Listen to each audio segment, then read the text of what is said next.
This is Swarfcast. I'm Noah Graff. We just talked a lot about your beginnings up until now, pretty much. A lot of the story that I knew, but just because I know it doesn't mean everybody else has heard the other podcasts. And it's really important to have the context before we get now. So it is January 16th now, 2026. And American Micro is it's not American Micro anymore. So correct. And I know you can't tell me everything, but I want to know what you're up to right now and what it took to own this company that you worked for a long time.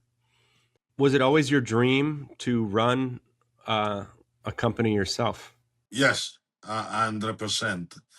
But it was very interesting because just about a year ago, we told the employee that we made the change. And how long ago? How long ago did Renee die? That was in very easy to remember as a date, but it was in 2022, and was the same day that the Queen Elizabeth in UK died. Right. And it was around the same time that your father died as well? Yeah, my father died a couple months after. Would you say this is, it's not rock bottom for you, but I mean, it was clearly a tough time. Oh, 2022 was a very challenging year. And I'm not going to get into this whole conversation, sure. But the reality to be said is that during the time frame of 2020 to 2023, probably one of the hardest. Well, I think it would be. For multiple reasons. Again, not gonna get into it. Don't want to. All right, but I don't want to sound sappy. But your mentor, your father died. There was probably other stuff going on too. I mean, it sucked. Yeah. I think kind of the word sucks is kind of encapsulate the situation, but is in a way, in the way that I see it, I think in some time in life we go through storms. That they are meant not to destroy you, but to break you down in order to rebuild you in a better place, and a lot of lesson learned through those. Well, you know times. me, I'm all about the serendipity. It's all, I can't shut up about it. Yeah, I think when you are in the, I call it in the valley, to use a biblical term that is very important to me, is a very dark place. It's a very time that is you don't understand why things happen, but then you when you come out of the valley and you see yourself again, the light, and you see yourself and say, oh wow, that was a very interesting journey. Yeah, it sucked, but there is a lot of learning and a lot of things that is you can use for the future. Yeah. Look, I one of the first podcasts was with you, and I started the podcast back in 2018. So over 8 years I've known you, 9, 10 years. And yes, you've always been a pretty positive person. You, like everybody, has their highs and lows, but now you have this aura to you that you're refreshed and you're just like rearing to go. You would agree with that? Yeah, I would say that probably the word refresh is kind of say what I am today. Is that like finding myself in a place where I have a clean slate and everything restart, right? And kind of sometimes it takes a lot of things to change, a lot of things to disappear, a lot of losses, and kind of the losses, even the people that I was close to, right? You brought up Renee, you brought up my father. Like this is they have a situation where they impact your life. You learn through those, and as much that it is hurt, that part is again when you come out the valley is like almost finding very green pasture, and is with the known that is sometime is you might have to go. I'm not, let me use the word dumb, to know that in the future is going to be other valleys, right? And for whatever those valley big Yeah. long they are, but is the reality to be said is So life is a very interesting okay, so journey. And 2022 sucked. Okay, um, yes. but you're still at American Micro, and then you're trying to figure out what the next steps are. And you said us, I eventually said, yeah, I want to own American Micro. Um, Let me know if there's anything you want me to edit out. I will. No, no, no. But we can talk about this for a second because I think you have to know that is we already have some plan with also at that time with Rene about maybe owning the company, but more like a partnership. Because you owned a But small percentage. our What did you own? 10%? yeah, yeah, it was about close to 14, but is long story short, it was, and that was for a long time. Is we're talking about from 2010. I personally asked to keep that private for multiple reasons. I never want the people that work there to look me in a different set Yeah. of eyes. But just I am who I am, and even today I am who I am, and I don't need people to come and tell me hey, thank you, or what you do or not do. I like to have a very genuine relationship, and I mean, you're a and the shareholder at reality, 14%. You're not like, I own this place. You can't, yes. So you that's interesting though. So people didn't really know. And you told us, I want to own the company. I'm not exactly sure what year that was. And we said, I have no idea how in the hell you're going to do that. Obviously we don't know the circumstances of it. Can you tell us how you did it, or is that something for off camera? How you were able to do it? I think that's for a little bit of off camera, just because there is a lot of people involved into that in the transaction. There was multiple things that I went after. So let's say this thing, it was not a easy transaction, and this has been going on for a long time. But it after Rene passed, I, and again, hit rock bottom out of that. And I called the night of Christmas of 2022. I made a decision that was time to just saying, okay, we're gonna move forward. We're gonna ask. I'm gonna ask the current ownership if they will be willing to consider me buying them out and consider me to continue the company that their father started. Um, Not an easy question to ask to family Sure. businesses. Family businesses, they are very interesting, right? Because there is a legacy company or a company that have been in business for a long time in within the Mm-hmm. family. They have a heart, they have experience, they have a loyalty. There is this kind of a family uh, kind of run business. But with that, there is pro and cons with that, because there is some missing structure, and the company needed to get some structure behind it in order to go to the next level. That's the reason why I proposed I that. wouldn't know anything about that. No, I'm Not just kidding. I know that you know all about that. Hopefully, your father is not around you. Now we I'm can just talk. joking. We do talk about that kind of stuff. We have to. Yeah, yeah, I think is very important, and there is. I think the important is when there is family businesses. One thing that is never put upfront is, hey, we need to have like a strategy. How we're gonna move forward as a company, and usually is always like this: is somebody started as a one person or two people, and then you have families, and then the family grows, and more generation you go through. When you come in generation three, generation four, now you're starting to have multiple people, and It can be. because of It can the be. I mean, it also. I mean, look, our business is. Our business is small, but it is. only my dad and I. Or it could have been my uncle, but as we know, family businesses are complicated.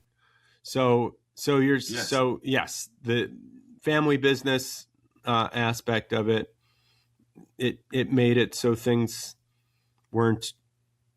Um, it sounded like maybe it needed to be refreshed by an outsider. Yeah, and in my situation was probably one of the best thing can happen, right? Because you have an Right. insider that have been there for a long time, but you still have an outsider from the approach that come in with a fresh idea. Because as much as you said it before, right, is as much you are a shareholder, you still have to make decision with a group of people, and sometimes just because of differences of point of view, differences of culture, differences on the vision, you sometimes don't agree, and sometimes you're feeling kind of stuck, right? Not to talk negative, but that's happen all the time. That's the reason why I think when you have a structure in a company, it's always better to have a structure that is very simple, because take out the complexity, how to make business. At the end of the day, there is somebody there to take the leadership position and say, this is how we're going to move forward. This is the thing that we're going to do. And sometimes those are difficult decisions, because every So decision that you so are make. you saying that the way the business was structured before, because it was two brothers and maybe other family members too, it was harder for them to make changes, harder for them to have a vision?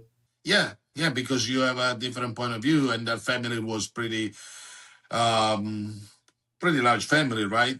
When you're looking about from the founder to the first generation after him, you have six siblings, right? The two brothers and four other And they sisters. were all in the business. They were as a shareholder, but not It was as mainly just the two brothers. not operating. Not everybody operating, right?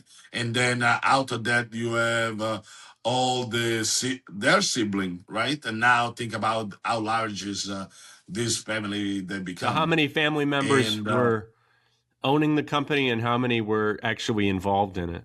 when you're looking in a completely, um, and I'm gonna leave it like just very general.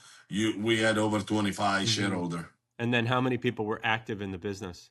Really, you looking probably a Okay. handful, So, like four or all five. right. So you can't exactly tell us how you were able to do it, but somehow, through creativity, through know-how and understanding of the business, etc., you eventually were able to become the sole owner. And then what happened? Now you've changed the name of the company to BoldX. Yeah, number one for me was changing the name, just to get How a did they fresh feel start. about that, or was it just not their choice?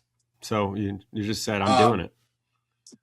yeah, uh, part of me, the easy answer will be to tell you, not their choice, but is will be wrong for me. I have a respect of the family, and but at the same token is I I want to continue the legacy as a company that was started, but at the same time, I needed something that represented who I am, and that started with the name of the company, where we put in a lot of thought What around did you the care name. much about the branding, or is the branding not that important with machining company? Oh, I think people will misunderstanding not putting a lot of effort in the branding and then the marketing and the Right, but sales. I mean, Yeah. people are.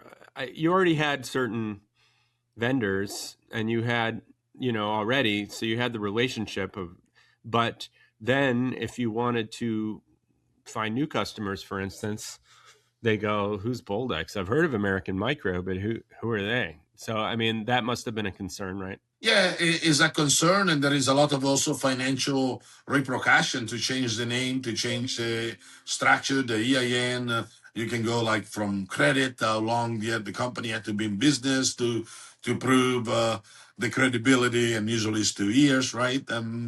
Something come up like your supplier that We had like net 30, net 60 day of payment that say no now because you are a new entity is COD. All of those things are happening, but the consideration have to be done out of American Micro, as much the name really served us well for the past year, it was not really telling the story of what we're gonna do, and everybody always had a problem about considering us as a machine shop doing just small part because the word micro, right? That that is sort of an interesting issue as far as the branding. Yes, So you don't live in Batavia, Ohio now. correct. When did you move? You live in Florida. When did you move? 2023. Okay, so you got ownership of the company in 2023? Yes. And so it's counterintuitive to get the ownership of a company and then go, okay, I'm going to run it remotely now. Yeah, I think that is also a misconception how why sometimes people don't grow. I have this concept that is not personally, but is that I agree with. That is sometimes you have to work on the company, not in the company, Mm-hmm. because usually you can be the biggest obstacle for the company to grow. Do you think it helped that you were there so long? So you're like somebody who was in the company and people know who you are. It'd be a lot different if you were just a total outsider coming in Yes. and then go, oh yeah, and I'm going to run it from over there. And there is multiple reason why I am in Florida. Again, I'm not gonna get Taxes, into all the all of those yeah, that's one for sure. It's a priority, sun. but also is for the long term vision and what is BoldX Industries gonna grow to from multiple location, and there is opportunity here that I'm exploring.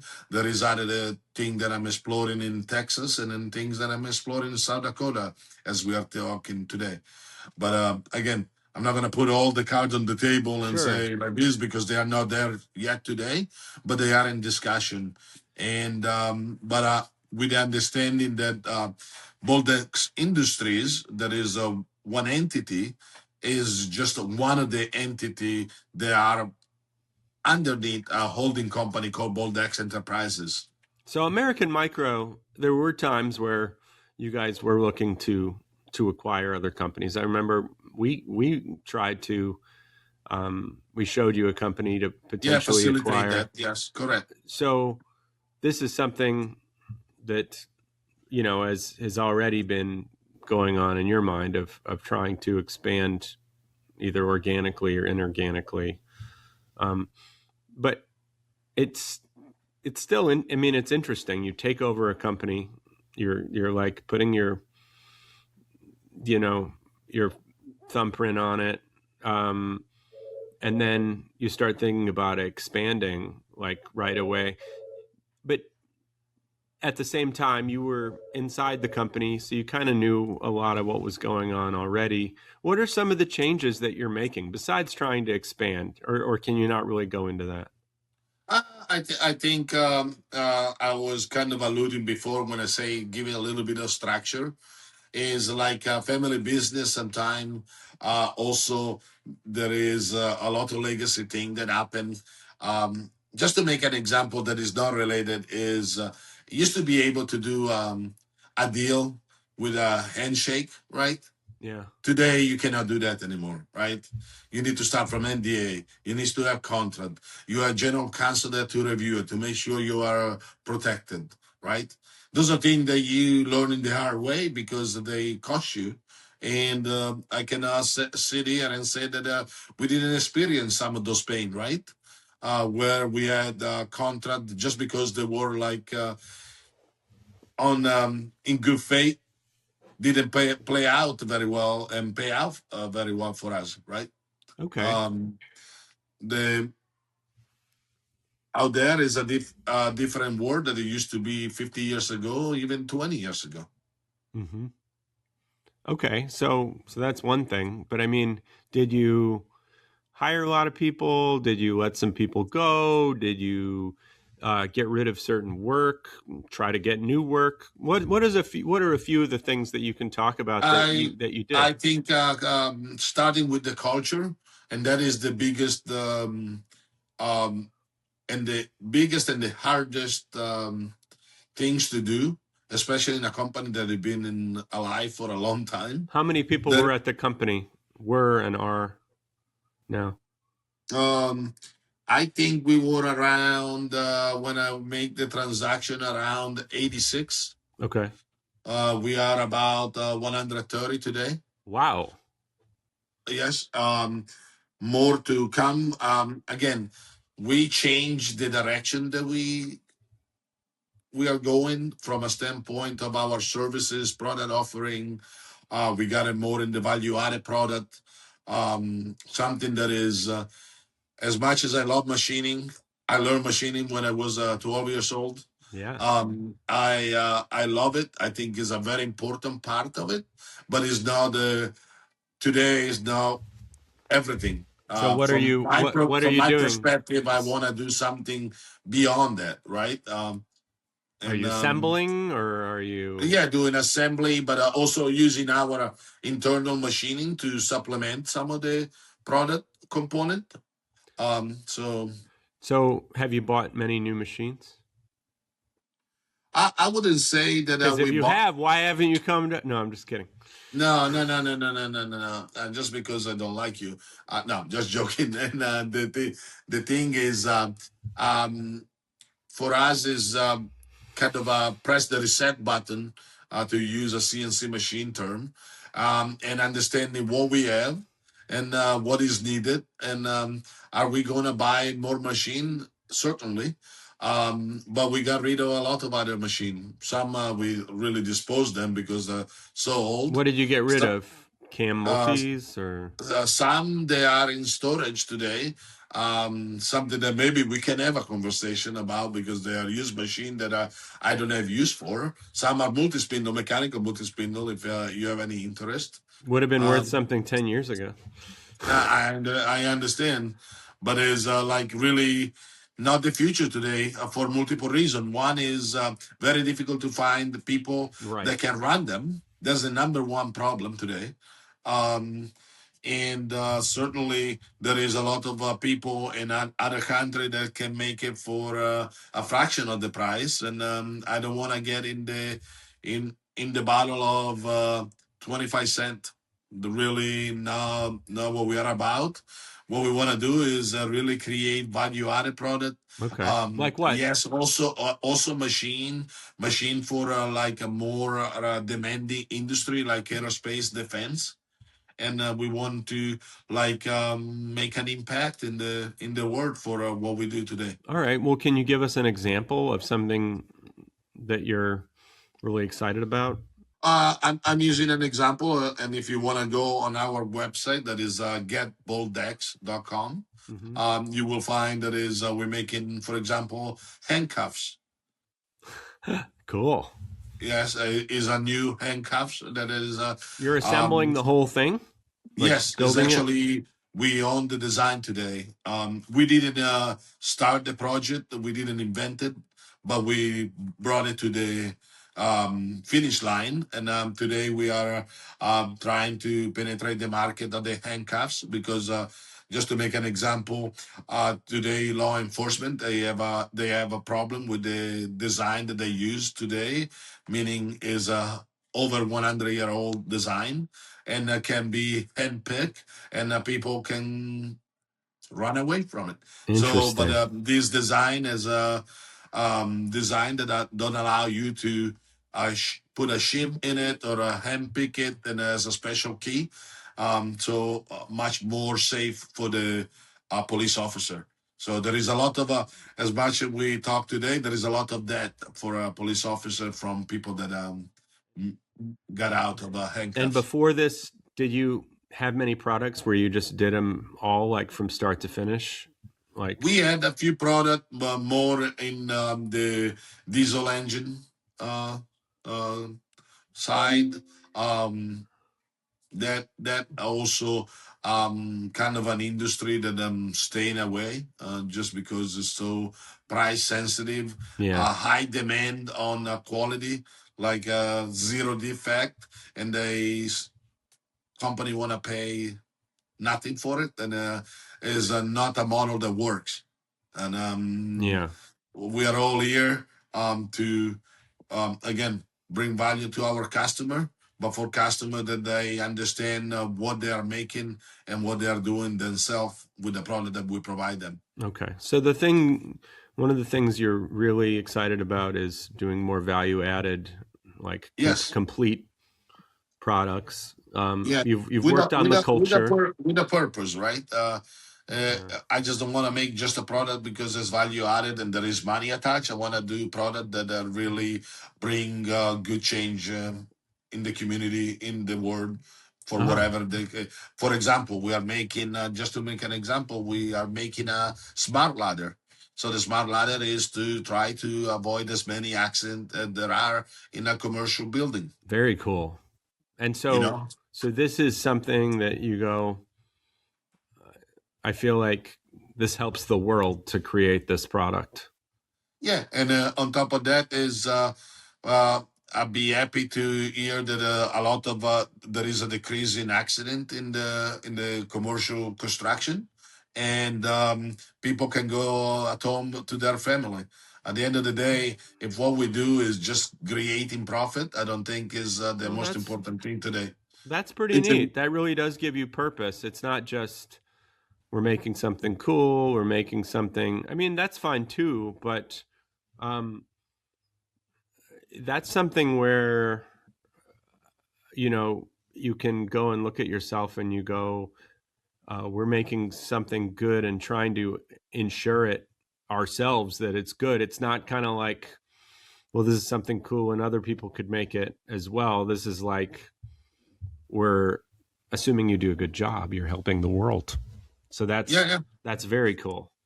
That's part of the cultural shift. Does Not that help saying the that. people? Does that give people extra I think it purpose? gave I think that's a little bit also the shift in culture. Not saying that before the company didn't care or there was no purpose attached to it, but it's just because you can find thousands of machine shop, right? But Yeah. is like I say, if we do and we bring solution to the community and to the world, people come to work with a sense of purpose themselves, and they are not just there with the pay for the paycheck. Do you feel like you have more purpose now yourself personally? I always felt in my life that I had a purpose. Took a little bit time to find it, but is again those to go back a couple steps from the beginning of the conversation. When you go through those valley, that you find, hey, what is the purpose? Did you find that, I mean, you've done several different things. You started out, well, you started out actually making parts. Then you started out helping people fix machines, which is a very, it's very clear. Like it's a service based uh, occupation. I have a guy, um, one of my favorite guys. I've interviewed him twice. His name is Chris Armstrong. If you wouldn't need his help because you know everything. But if you do ever need any help on Swiss, he's the guy. And you know, he's always seems like he's torn between doing production and then his true passion is working on other people's machines. Is that something you really appreciated when you were working on other people's machines, the service aspect of it, or do you feel just as much purpose this way? It's just different. I think is a little bit different, but it's always, even when I travel around the world, one thing that I always enjoy is to serve the customer. I always love that part, to be able to apply what I know and my gifts for somebody else and help somebody else Do you for whatever that means. And that's is beautiful because that transfer to the all the other different venture and businesses and entity that I have, right? so? why we did the very beginning part where we talked about your background. Um, how is that influencing the way you run this company? Your background doing tech stuff, your background being on the shop floor. Um, I mean, that stuff can be an amazing thing to have inside you, and it also can be for some people it's a detriment, because then they want to stick their finger in everything, and um, I feel like some really successful people I've interviewed and met, their advantage was that they couldn't run a machine. Yeah, I think is depend how you use it, right? It, the one thing I say is no matter what you know, the last thing you want to be the smartest person in the room because that Interesting. doesn't allow you to learn, right? But to know what other people experiences, and that's something that I think my two grandfather, especially one grandfather from my mother's side, because I spend the most time with him. He always spent time to teach me. That is, and I come from a small entrepreneur family. Um, my grandfather wanted a logistic company, and my father ran like a company in building as an architect. And So you feel this is in your blood, yeah, running a company. I think I'm Because you pretty don't have a blessed that. business. I mean, you didn't get an MBA, did you? Or did you like go to Yes, I did. business? You Yes, I did. you did. And does that MBA stuff help you I a think lot? I think I think more and more I believe that I need to be careful what I'm saying, but school need to be really rethink. Absolutely. It's too boxy, and they think everybody is learning in the same way. I think some learning that you learn at school, they are very foundational for what you need in life, and some other are very useless. And but the best school is the life experience. I Well, you've there had a is lot. oh yes, but I think also that is a testimony of who I am, not to bring water to my well, but is I always love to learn and learn different things, and always love to really dive into the things of life and what you experience. And I mean, I have even a ministry degree. So I You went do. to yes, I went in Ohio for in my case, the Assembly of God. I I went for the MBA for the business side. I learned engineering. I went for entrepreneurship at Harvard. I mean, when you look in that perspective is if you're willing to learn, but the learning where you are exposed to other people experiences, that's the best place you can be. And So you've been training. You've been training for this your I've whole been life. I've been training. I've been setting up businesses. Not all of them they've been successful, and we have to be willing to fail. In even whatever the failure means. So some they are catastrophic. Some they are very minimal What's a and business very. you did that failed? I think the businesses that I done I started a couple gyms, right? One of them was not very successful, and maybe I have a party, I have partners, but as I had a party into this, right? But for me, it was a learning curve, right? And the risk is minimal, right? Because the amount of money that is required to build a gym is not the same amount of money that required to build a manufacturing company, Well, but I right? mean, was part of the problem maybe that you were working at American Micro, or No, no, no, no, no, no. I think a lot of time I'm gonna go a little bit philosophical here. We say life and business and every multiple job you not focus. This is a bunch of excuses for not doing our part in the world.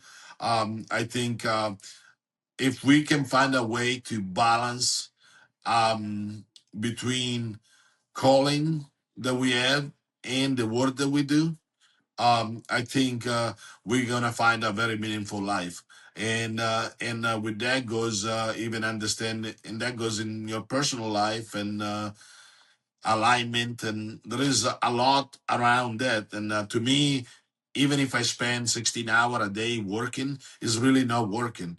Is really, do I fulfill what I'm meant to do every day? And I mean, I see what you're on LinkedIn doing all these things, and you said you just wrote a book.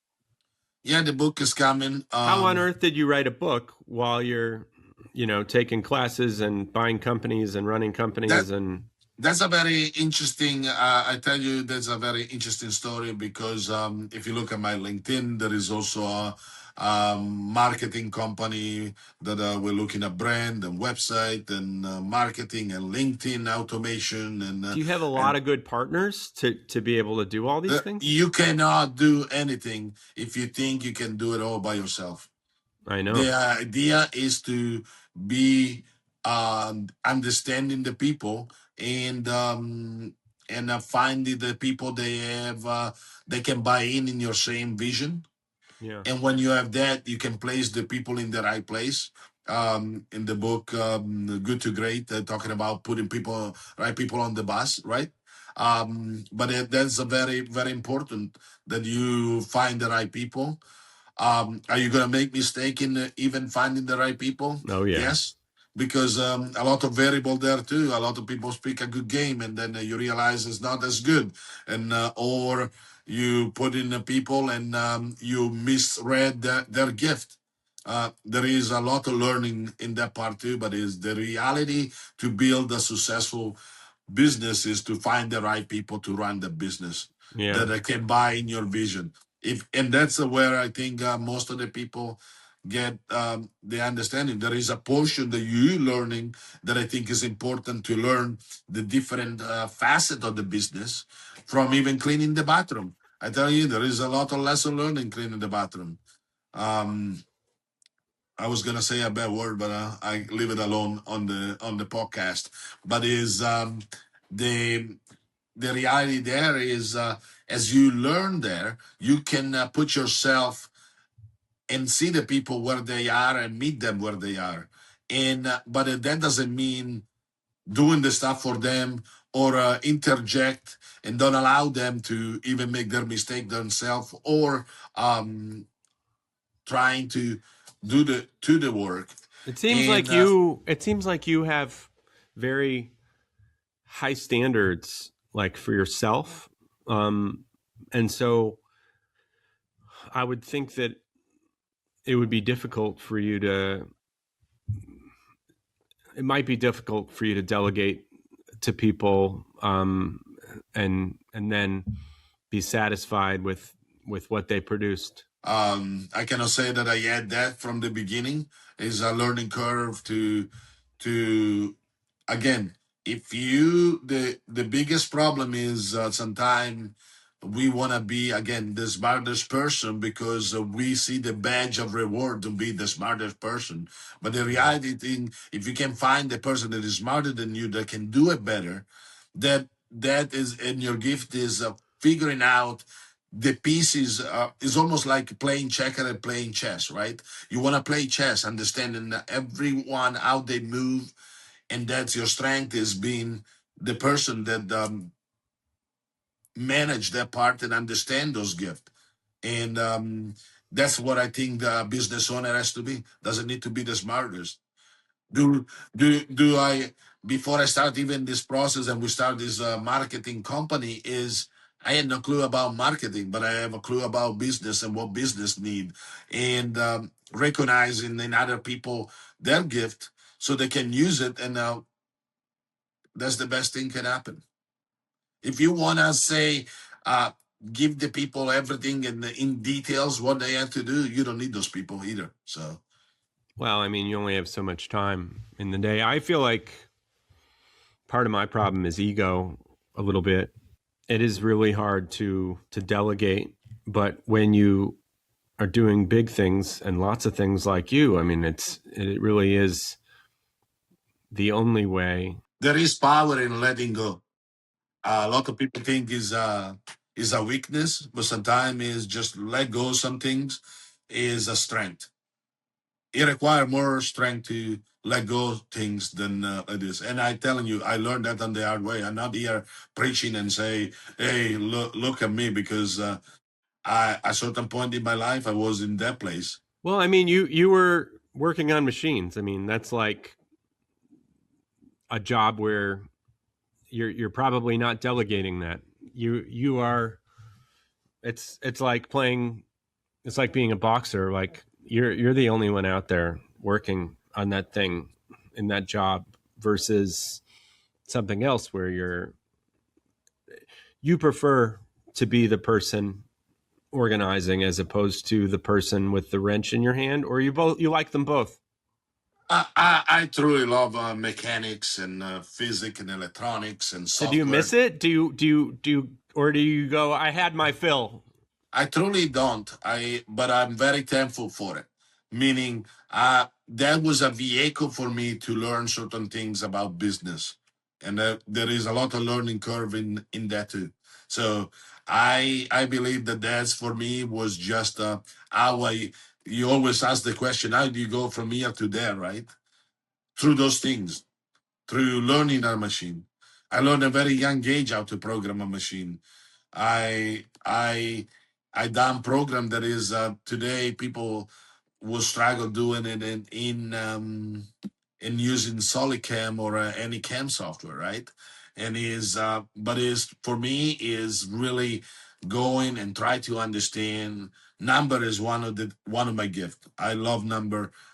I can see number. I can dream about number. I can remember number. You tell me a number today, for whatever the case may be, for whatever reason, apply to something, I will remember 10 years from now. Um, just a few other questions. I mean, and this is going to break into a whole can of worms, of course, but you just had a baby, your first. Yes, I mean, you were a stepfather, right? Before, yes. you got a whole lot of stuff going on. I feel like with me, I have a 3.5-year-old, and I feel like, maybe on a way smaller scale, but it's like you're trying, like, this is the time of my life where I'm trying the most new things and trying to start new things. And then, oh, you happen to be doing it while you have a little bugger. Um, how does that feel? What it feels fantastic. First of all, is probably one of the best thing ever happened in my life. Do you feel like Uh, you're not giving it enough attention because you're doing so many things? I think this is another learning curve about alignment, even in the home, right? I think sometimes we wanna. That's I was alluding a little bit in a topic before between we want to split business and private life, and we think is two completely different things because society teaches us that you have to be so balanced, right? Yeah. And that create imbalance because there is those silos, and then you spending more time in this silo and be in this silo. Think, let's flip the script here, and now instead to be two silos is one thing, and is that the life, right?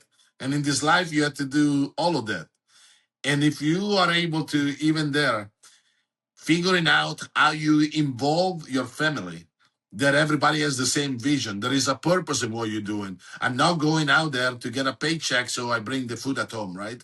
And yes, there is, again, I understand there is a financial component that you need to bring at home, because if you don't have any money, you're not gonna eat, right? But if there is a purpose in what we do, and you have the whole family understanding that, and on top of that, I think it like this, and it is not child labor, but it is I'm training the little baby for one day taking my place or some other of my place, right? Um, I think is the best thing, and if we are all aligned and where we're going and what we are doing every day, that's gonna change, and everybody in the family make an impact. I think.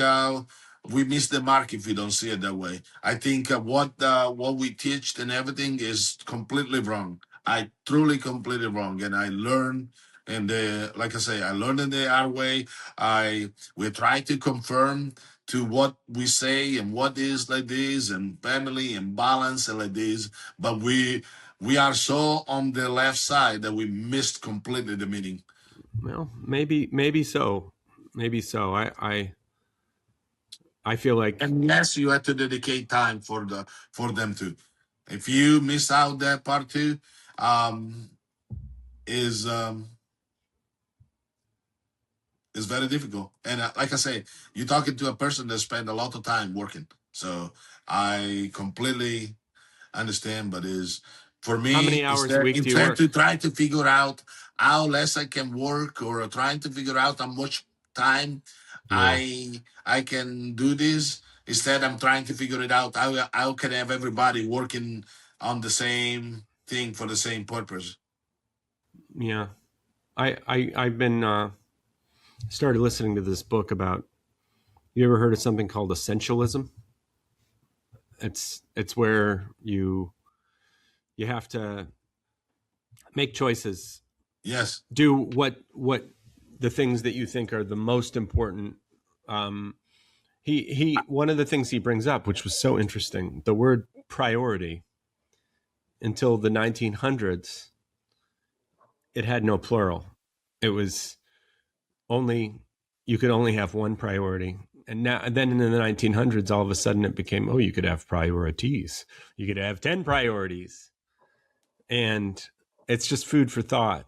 Like I feel the same as you, that there's just so many things you want to do, and you have to somehow figure it out. But it sounds like you believe in your approach, and so that's awesome. I believe it so much in my approach that I wrote 3 books about it, and they're all gonna come out. You brought up that I wrote a book, but it's really I wrote 5.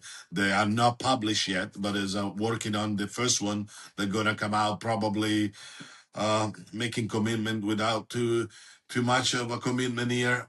Probably end of March, beginning of April. Uh, Why did you write and a book? and the book is really speaking about what we're talking right now, the meaning of work, the meaning of life, the meaning of an impact, give purpose, and really flip the script. It's really giving a different, rewriting the story about business, what it really is. Why did you write a book? Because I was challenged from somebody for, and you know better than me, um, and you can see it maybe even from the first time that we did a podcast. I probably told you no 10 times before you convinced me to be on the podcast. But I was challenged to say, hey, you have something to say. You need to come from under the radar and tell people because those things are important, right? And one thing I learned is finding the importance in my voice and how I can impact people with that. And so that's the reason why I wrote a book to And really, you have a publisher. It's not self-published. as that in itself is we are doing a pilot for putting together a publishing company. Yes. And the reason why is because more leaders, they need to be respected, to be having a voice, and what I want to inspire people to really speak up on that one. Because today you can self-publish, but you pretty much spending a lot of money to do so, and pretty much you've been taken advantage. I'm sorry saying You it that you've been way. taking advantage to self-publish. No, but I know I see the number and what people do and like that, and I want to kind of flip the script there too. There is a few industry that is that they need to be I wouldn't say regulated, but they need a little bit of a check because they are not making anybody interest other than their own, and that's again what is wrong with the business. And when you're talking about business and time people don't do anything, with that, or you say we don't have people that work because we treat the business in a way that there is no meaning to it. Is only for creating a paycheck because we create that. That I I want to mean, bring it back to the reality. my opinion is, and it's a negative one, sort of. You could see it as a negative or positive. Like, if you look at the odds of this book being read by a shit ton of people, it's very low. I'm not saying it wasn't worth writing. I think the book might have been worth writing at least as much for yourself to figure it all out than to you, you know, becoming the next Atomic Habits or something. Do you agree with that, or am I just being a negative defeatist? I Because think in the maybe I'm just negative and jaded about whenever I try to get things out there, and it doesn't. Because a book is like, I don't know. It just seems like probably easier to get your message out, maybe with a video or whatever. Like, a book is, the thing about a book is that it really legitimizes you in a way, right? Because then you can say he's an author. He's got like something very like classic, respectable, and I get that too. But a book is, it's heartache. It's to the torture. reality be said is like this reward about hey, he's an author, he's a speaker like this. I can care less about that, Okay. and I can care less about if the numbers show that there's nobody's gonna read the book. But the reality be said, if I don't write in it, and first of all, I think today we have a lot of the tendency to speak a lot, and that there is all this video, TikTok, and all like that, right? And we Yeah. speak because word don't stay firm. You have a saying in Latin that say that the verba volunt scripta manent. That means that is like words that they fly away, but is everything you write is stays forever.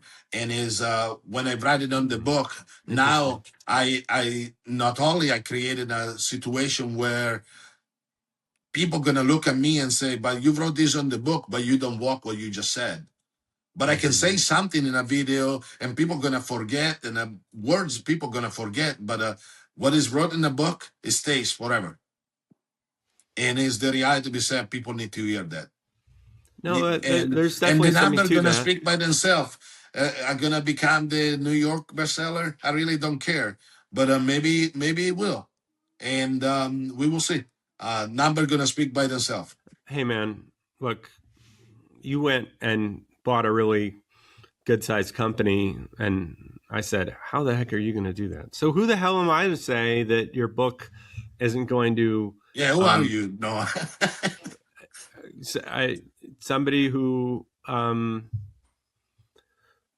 I? Somebody who aspires to big things and then tries and then gets knocked down, and I try again. But then I'm looking at other people and I go, man, you really think that's and going to work? and But who am I to say? Like, it does happen. My guess is, though, my guess is, judging by the rest of the things you're doing, this ain't to get rich. This is because it gives oh, you there purpose. is no This reason. is to Not get gonna this get is rich on a book, and nobody's getting rich really, I don't writing a care. book. I mean, unless you're Michael Lewis and somebody makes a movie of your book. This is because you feel like you have something to say and you can affect the world. Yeah, and on top of that is that there is another reality. Is also the book is a little bit about the business, right? Mm-hmm. Is not a reflection of who I am, other than the content is mine, the vision is mine, right? But if the book becomes successful, I cannot say, "Hey, look at me! I'm the one that is wrote the book." But there is the person that helped writing it in a very good English. English not my first language. The people that market it. There is a whole ecosystem around there that Right. made the book successful, and now is a success that is as a team. And think about it, how even better it's going to be if we have our publishing company to have that success. So Well, and that's the thing. You are doing it like a business and not just like a one man band, which gives it more of a chance to, to actually And if catch it's on. successful, it will prove my point in the book. But I think if it's not successful, I think you're going to be okay with that. I really, at that point, doesn't matter. But if I don't try it, I don't know, right? And let's see what happened. And like I said, there is already 4 books behind that. And the first book actually is part of the BoldX trilogy. Um, Live like LIVE, BoldX. Make an Impact is the first one. And I'm going to give you a little bit of a few nuggets so people can have the expectation that's going to come out. Second one is Unlimited. And third one is Legacy, and all speaking about this building something for something that outlast us and how to run the business in the way that was meant to be, not like we have it in our mind. Now, I have no idea how on earth you can give focus to a book, a new child, running a really big business, acquiring a bunch of businesses. I'm, you know, and just all the stuff you put on LinkedIn. I'm like, I have a um, group. I have a very good group of people that is defined in the right people, put in the right seat, that also understand who you are. They can speak in your tone. They know what you want, and is enough a conversation like you and I have, and this is enough to build a lot of content for a long time, right? But is also become efficient with that. Is yes, my first video to for my first like 2 minute video took me like 3 hours to record it. I don't like this. I don't like that. Oh, what the people gonna think? And you have all these like obstacles that seem like unsurmountable. But then you become okay with it, right? Is I never knew that I was gonna be this comfortable putting together a podcast. I actually love it. I love when people ask me, "Hey, do you want to be on my podcast?" have you been on any other podcasts? Yes. Actually, I had just a conversation even today to be on another one. And I'm looking forward to start a podcast too, the Unlimited podcast. And Yeah, because you again, have nothing else. You just don't have enough. I'm gonna have people doing it. Is That's what people don't understand. Is I cast the vision. I have this idea, and how everything is self-sustainable. And as this is not gonna be Fed show, is gonna be the ecosystem show, and all these people is gonna be elevated, and is that's the beauty. Yeah. No, I mean, I get that. I get that. Um, well, I always ask. We've already talked about it, but a couple other things. I have a question before you go there. Is looking at the time and the time that we recorded this, I have a feeling that we're gonna go to episode 3. Is that the case? Tell me now. It's probably going to be a double, a little dopio. Yeah. I, I think. So just tell me real quick, what's one place where serendipity really, you just, there was this moment where you either made your luck or luck just played a big part in your life. Not just like, oh, I was born here with this brain or something, but like one serendipitous moment that had a big influence on your life. And I mean, you've already told a whole bunch of them, but just give me one more. And you can repeat what you said. No, I'm trying to say the happiest moment probably like this is you brought it up. I know it's kind of like The day you met me. uh yeah, the day that I met you was probably the best day of my life. Not I think where where you see your and you probably can relate when my baby was born. I think the probably the apex of life, because we can sit here, you can build businesses, you can this, but this is like building a life, right? The kind of situation, and see a life coming to fruition. Probably by far, I put it, I don't think anything will ever top that.